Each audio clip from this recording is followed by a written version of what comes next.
কে?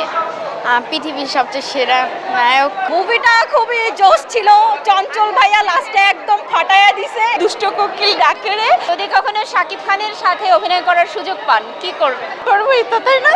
আর দুষ্ট কোকিল ডাকে রে cook cook cook cook cook. দর্শক, ঈদ শেষ, কিন্তু ঈদের আমেজ এবং ঈদের আনন্দ কিন্তু এখনো শেষ হয়নি।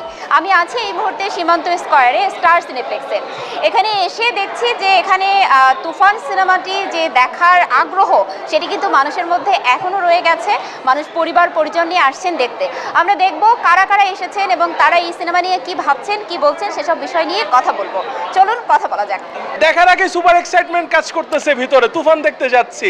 এত এক্সাইটমেন্ট কেন? কি আছে সিনেমাটাতে? কি মনে হয়? বাংলাদেশে সেলিব্রেশন করার মতো এরকম সিনেমা আসে না। লাইক আমরা ইন্ডিয়াতে কেজিএফ দেখে সেলিব্রেশন করছি, বাহুবলী দেখে সেলিব্রেশন করছি। বাংলাদেশের কি সিনেমা আছে? তুফান আছে, এটা দেখে আমরা সেলিব্রেশন করব।